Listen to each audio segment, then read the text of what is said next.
원래 이스라엘 백성들에게는 왕이 필요 없는 백성이에요.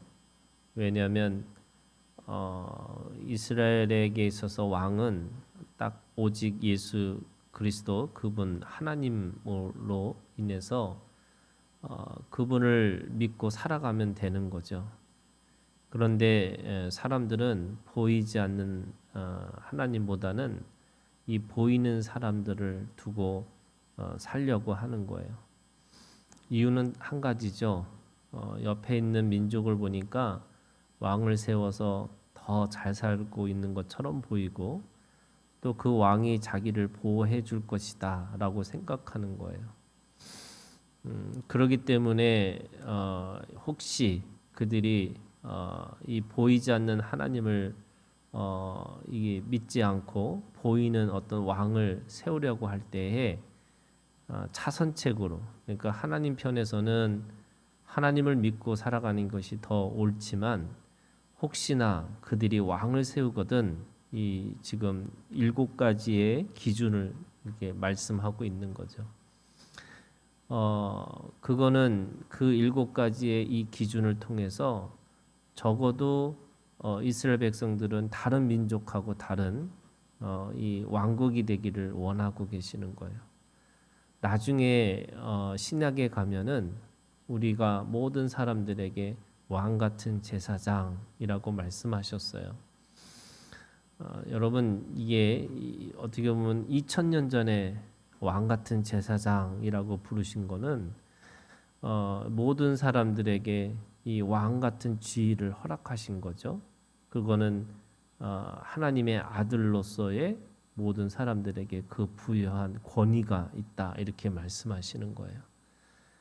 그러니까 이 일반적인 모든 믿는 사람들에게 왕 같은 제사장이라고 하는 말은 사실은 대단한 모든 사람들에게 그렇게 대우하시고 그렇게 존귀하게 여기신 거라고 말씀하시는 거죠.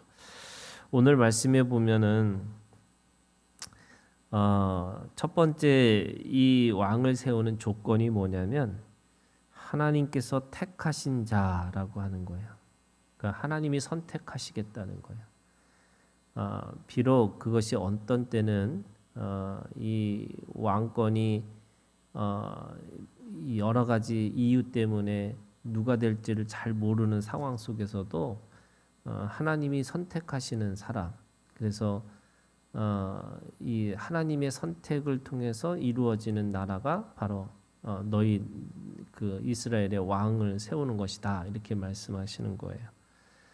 두 번째는 그 왕을 세우는 데 있어서 형제 중에 한 사람, 다시 말해서 이스라엘 12족속 중에 한 사람을 세우라 이렇게 얘기하세요.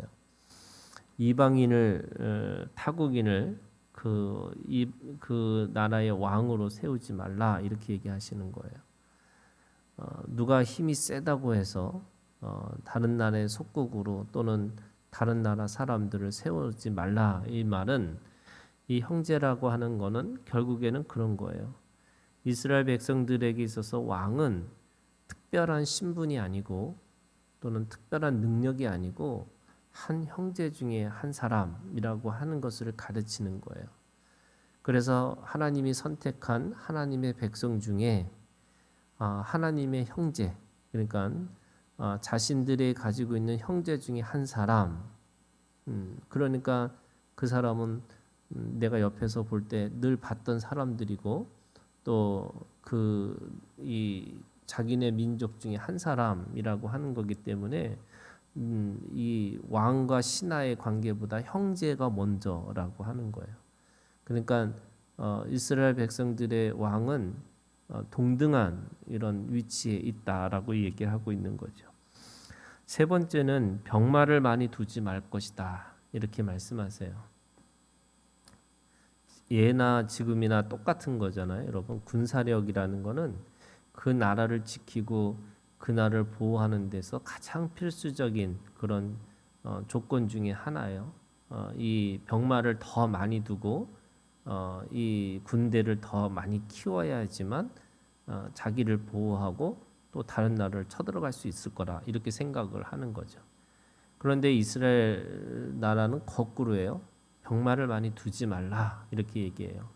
그러니까 이 자신의 민족이 얼마나 많은지 또 병사가 얼마나 많은지 그 세는 것 자체가 이 하나님을 믿지 않는 불신이라고 이야기할 정도로 그 병마를 두지 말라 이렇게 말씀하시는 이유 중에 하나가 이 사람들이 애굽으로 돌아갈 것이다 이렇게 얘기를 하는 거예요. 그 왜 그럴까라고 생각해 보면 늘 사람들은 이 강대국에 빌붙어서 자기가 살려고 하는 거예요.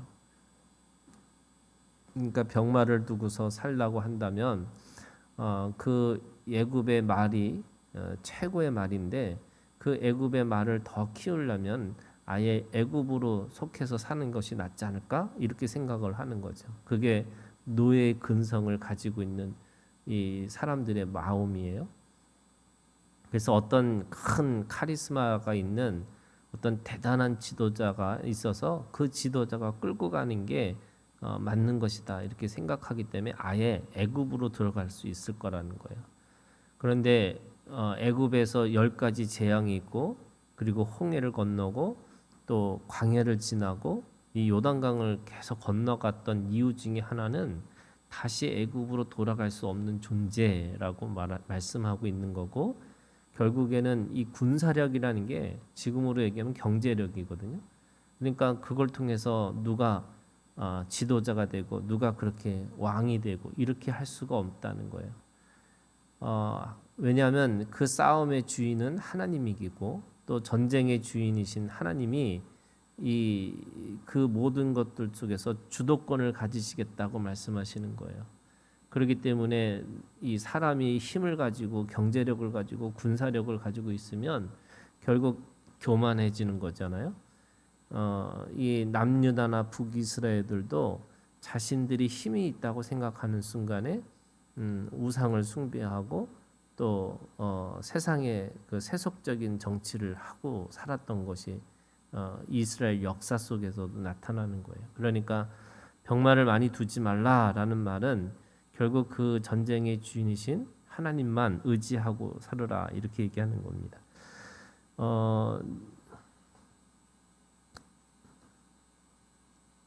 네 번째인가요?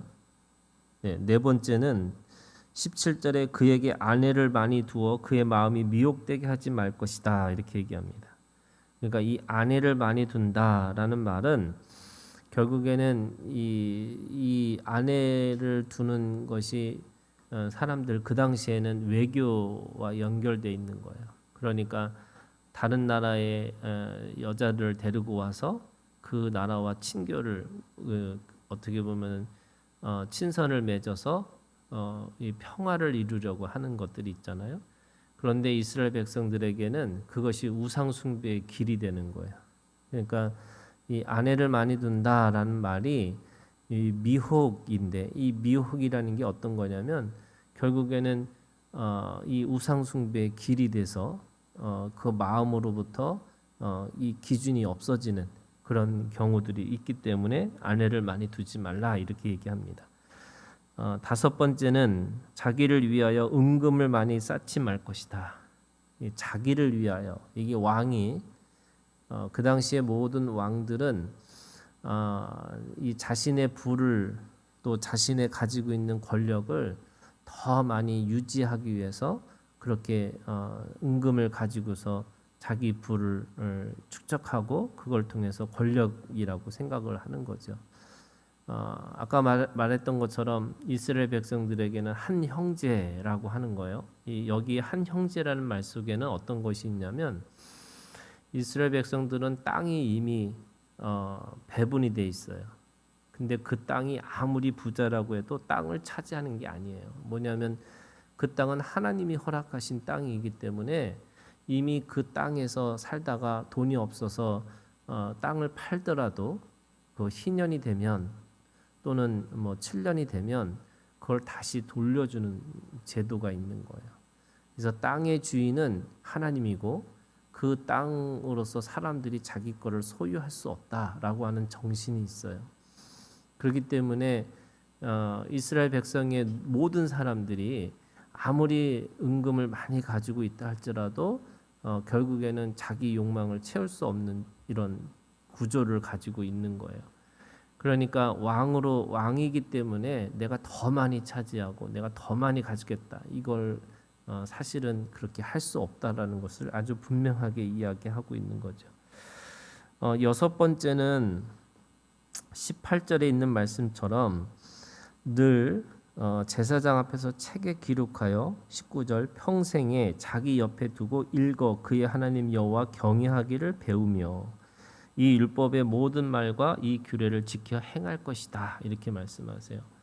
그러니까 이스라엘 백성의 이들의 모든 기준은 말씀이에요. 왕의 말이 아니죠.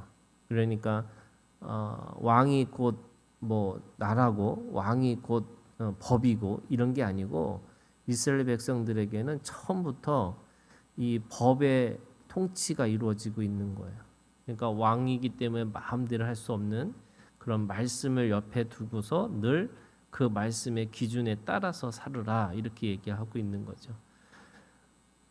오늘 이 사실은 일곱 번째는 없는데 일곱 번째가 뭐냐면 결국 그거예요. 이 이스라엘의 왕은 결국 하나님의 청직이라는 거예요. 그러니까 이렇게 말씀하시는 이 모든 그 바탕에는 네가 왕이 누구든지 왕이 되는 게 아니고 이스라엘 백성들의 이 왕은 늘 왕의 그 왕을 하나님의 이 왕이신 하나님의 그 일을 담당하고 있는 청지기로서의 역할을 해야 된다는 거예요. 그러니까 자기가 아무리 대단하고 아무리 뛰어난다 할지라도 하나님의 청지기, 하나님의 이 종으로서의 역할을 충실히 해야 된다 이렇게 말씀하고 있는 거예요. 그게 다른 나라의 왕하고 완벽하게 다른 거죠. 다른 나라의 왕 또는 제국의 왕들은 결국에는 자기가 신이 되고 신의 아들이 돼가지고 자기 멋대로 자기 마음대로 할 수 있지만 오늘 이스라엘의 왕은 이 여섯 가지를 지켜야지만 다시 말해서 하나님의 말씀에 복종하고 순종해야 된다는 거예요. 그게 이스라엘의 왕은 본인이 아니고 하나님이시다 이런 말씀을 하고 있는 거예요. 그래서 그렇게 하면은 어떤 일이 일어나느냐 20절에 그의 마음이 그 형제 위에 교만하지 않는다. 그러니까 형제예요. 그러니까 이스라엘의 왕은 이 역할로서의 왕이지 절대로 그것이 신분으로서의 왕이 될 수 없다. 이걸 얘기하고 있는 거예요. 이게 제일 이해할 수 있는 거는 뭐냐면 이 성가대에서 소프라노와 베이스와 역할인 거예요. 소프라노가 아무리 높은 음을 낸다 할지라도 그 사람한테 높은 사람이라고 얘기 안 하고 베이스라고 해서 가장 낮은 음을 낸다고 해서 그 사람한테 너 낮은 사람이라고 얘기하지 않듯이 그게 교회로 가면은 은사가 각각에 다르듯이 누가 높고 누가 낮고 이게 아니고 같은 형제라고 하기 때문에 그 절대로 교만하지 않다는 거예요. 이 어떻게 보면 큰 틀에서 7가지의 이 말씀을 가지고 있어야지만 교만하지 아니하고 또 명령에서 떠나 좌로나 우로나 치우치지 아니한다 이렇게 얘기하는 거예요. 왕은 치우칠 수 있는 사람들이에요.